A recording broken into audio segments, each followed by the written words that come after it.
Hello everyone, welcome back to my channel. ఈరోజు వచ్చేసి breakfast రెసిపీగా hotel స్టైల్లో ఇడ్లీలు సాఫ్ట్ అండ్ ఫ్లఫీగా ఎలా తయారు చేయాలో చూసేద్దాం. చూడండి, ఇడ్లీలు ఎంత సాఫ్ట్గా ఉన్నాయో. ఇలా మెత్తగా ఫ్లఫీగా రావాలంటే నేను చెప్పే టిప్స్ పాటించండి, కంపల్సరీ అలాగే వస్తుంది. ముందుగా ఒక బౌల్ తీసుకొని ఒక చిన్న కప్పుతో మినపప్పును వేసుకోవాలి. అది వాష్ చేసుకొని ఒక 4 to 5 అవర్స్ వరకు నానబెట్టుకోవాలి. అలాగే అందులో ఒక హాఫ్ టీ స్పూన్ మెంతులు కూడా వేసి మూత పెట్టుకొని నానబెట్టుకోవాలి. సో ఇప్పుడు అదే కప్పుతో 2 కప్స్ ఇడ్లీ రవ్వను కూడా వేసుకొని ఒక టూ టైమ్స్ మనం మంచిగా వాష్ చేసుకొని మూత పెట్టుకొని ఒక హాఫ్ అన్ అవర్ వరకు పక్కకు పెట్టి ఉంచుకోవాలి. సో మనం ముందుగా 4 to 5 అవర్స్ నానబెట్టి ఉంచుకున్నాం కదా. సో ఇప్పుడు ఈ మినప్పప్పుని ఒక మిక్సింగ్ జార్ తీసుకొని మొత్తం పప్పునంతా అందులో వేసుకొని కొద్దిగా వేసుకొని కొన్ని వాటర్ పోసుకొని మంచిగా రుబ్బి పెట్టుకోవాలి. సో చూసారు కదా, ఇలా కొన్ని వాటర్ పోసుకొని మంచిగా మూత పెట్టుకొని ఫైన్ పేస్ట్ లాగా చేసుకొని ఇప్పుడు ఈ రుబ్బిన మినపప్పుని మళ్ళీ వేరొక బౌల్లోకి తీసుకొని నేను చెప్పిన విధంగా ఒక 2 minutes వరకు ట్యాప్ చేస్తూ కలిపి మళ్ళీ పక్కకు పెట్టి ఉంచుకోవాలి.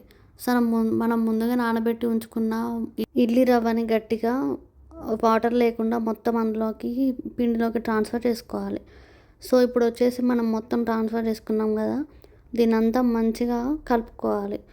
సో నేను చెప్పిన విధంగా ట్యాప్ చేస్తూ మొత్తం ఈవెన్గా మంచిగా స్ప్రెడ్ చేసుకొని కలుపుకోవాలి.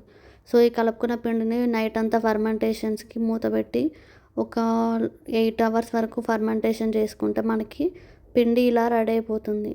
సో చూసారు కదా, ఫర్మెంటేషన్ అయిపోయింది. సో ఇలా ఒక గంట తీసుకొని మంచిగా ఒక 2 minutes ఇలా కలుపుకొని కొంచెం సాల్ట్ కూడా వేసుకొని మళ్ళీ ఒకసారి కలుపుకోవాలి. సో ఇడ్లీ ఆల్మోస్ట్ ఆ పిండి రెడీ అయిపోయింది కాబట్టి మనం ఇడ్లీ ప్లేట్స్ కూడా తీసుకొని కొంచెం ఆయిల్ వేసుకొని మొత్తం ప్లేట్స్ అన్నిటికీ ఆయిల్ అప్లై చేసుకొని ఈ ఇడ్లీ పిండిని ఆ ప్లేట్లోకి ట్రాన్స్ఫర్ చేసుకోవాలి. సో ఒక గ్లాస్ వాటర్ పోసుకొని ఇడ్లీ గిన్నెలో ఒక గ్లాస్ వాటర్ పోసుకొని దీన్ని కూడా ఒక 10 minutes వరకు స్టవ్ని లో ఫ్లేమ్లో ఉంచి 10 minutes వరకు మనం ఆవిరి చేసుకుంటే మనకి ఎంతో soft and smooth idli ready అయిపోతుంది. సో చూసారు కదా, మనకి ఇడ్లీలు ఇలా రెడీ అవుతాయి అంటే ఒక 10 minutes అయినాక. సో చూస్తే మనకి ఇట్లా ముట్టుకుంటే మనకి ఇట్లా అంటుకోకుండా ఉంటే అప్పుడు రెడీ మంచిగా ఇడ్లీలు వచ్చినట్టు.